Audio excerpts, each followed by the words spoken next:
Pedro Ferriz de Con y su editorial. En Central FM. Equilibrio. Tendría que ser de interés de todos los ciudadanos el saber cómo está el país, el lugar en donde vives.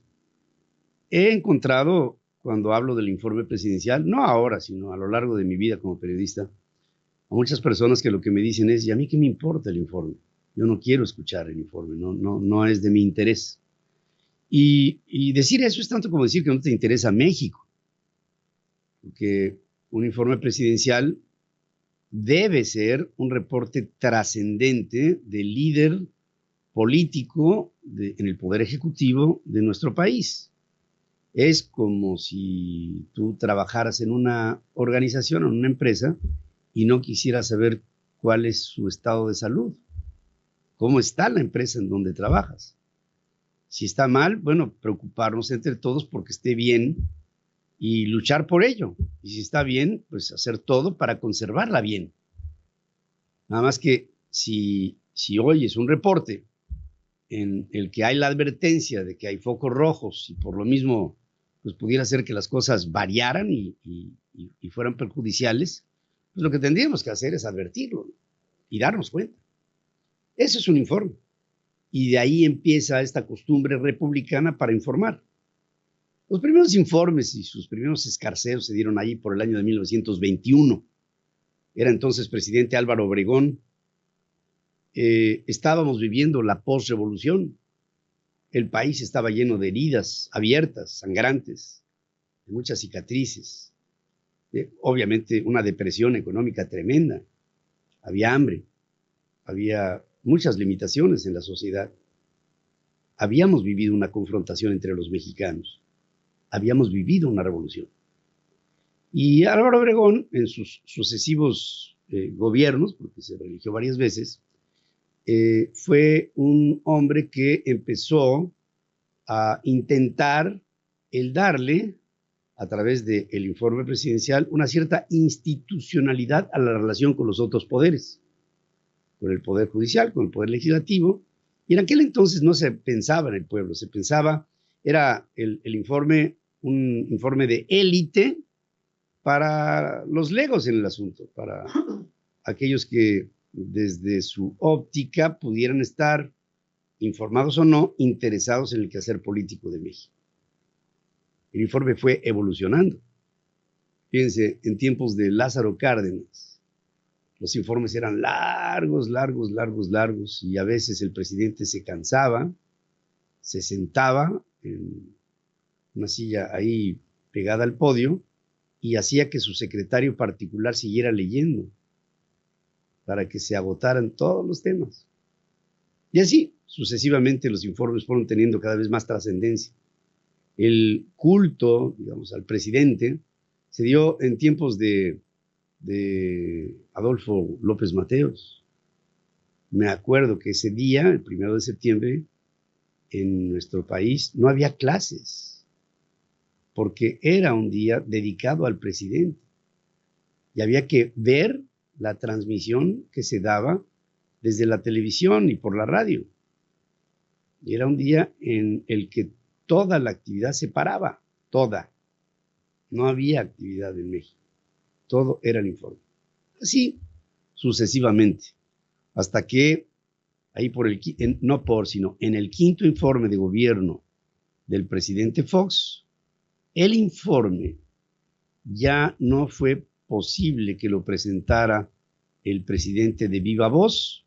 Llegó al recinto legislativo y lo recibió una comisión de protocolo en la Cámara de Diputados que le comunicó al presidente Fox que no había condiciones dentro del recinto del Pleno para recibirlo y que por lo mismo aceptaban el documento, pero no podían aceptar que el presidente hablara. Estoy hablando del 2005. Bueno, desde entonces hasta la fecha, estamos hablando de 17 años después, el presidente no ha regresado al recinto legislativo. Y los informes de los presidentes se han hecho en el patio de honor de Palacio Nacional con invitados VIP. con aplausos oficiales, con las conveniencias del poder, con la élite política cercana al presidente. Se convirtió el informe en una especie de ejercicio de reafirmación de la popularidad del presidente y una adhesión total a lo que el presidente y sus designios tomen como curso. El presidente hoy en funciones, el que hoy gobierna México, si bien podría, porque tiene, pienso, la presencia política y el poder, como para regresar como iniciativa el informe al recinto de San Lázaro. Bueno, eso es lo que creo debía de haber sido. ¿Qué fue una de las razones por las que el informe se suspendió? Bueno, lo que pedía el Poder Legislativo es que hubiera la capacidad de, en el informe, dialogar entre el Poder Ejecutivo y los poderes de la República, y que hubiera una especie de intercambio de ideas entre el planteamiento del Ejecutivo y la recepción de los otros poderes sobre temas específicos. Ese potencial desgaste no fue aceptable y pues entonces el diálogo se rompió. Y desde entonces no se ha restablecido, asunto que se me hace un tanto grave. Esa es una parte de la gravedad del informe. Y la otra, bueno, los informes que me han tocado vivir, muchos han sido largos, han sido complejos.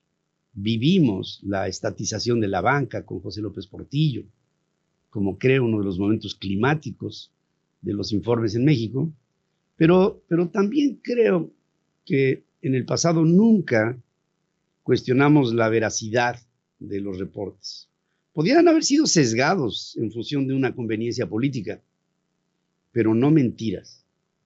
Y es por eso que aquí lo que les preguntamos a ustedes es que si piensa usted que el actual presidente aprovechara este cuarto informe de gobierno para hablarnos con la verdad.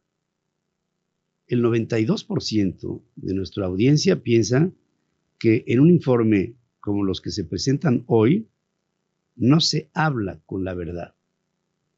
Pero, si bien es cierto, la verdad se puede ocultar. Esta, tarde o temprano, siempre surge. Con esto, lo que quiero decir es que si este mal gobierno ha sesgado los resultados, culpando al pasado, al presente y al futuro de lo que tendría que ser su responsabilidad, tarde que temprano, todo caerá sobre la reflexión de un pueblo que medirá las habilidades, las irresponsabilidades y la falta de institucionalidad de lo que la República hoy tiene como conductor. Y este es un momento grave para la República que debe de llamar a los mexicanos a la reflexión para que saquemos adelante a un país que nos está pidiendo ayuda. Hoy es el cuarto informe de gobierno. Qué rápido ha pasado todo. Y dentro de esta rapidez, qué negativo ha sido para México todo este balance. Bueno, me queda solamente algo que decirte a ti. Nada, ni la penuria, ni la felicidad es para siempre. Y yo estoy seguro que esta pesadilla terminará. Sigue escuchando a Pedro Ferriz de Con. Central FM.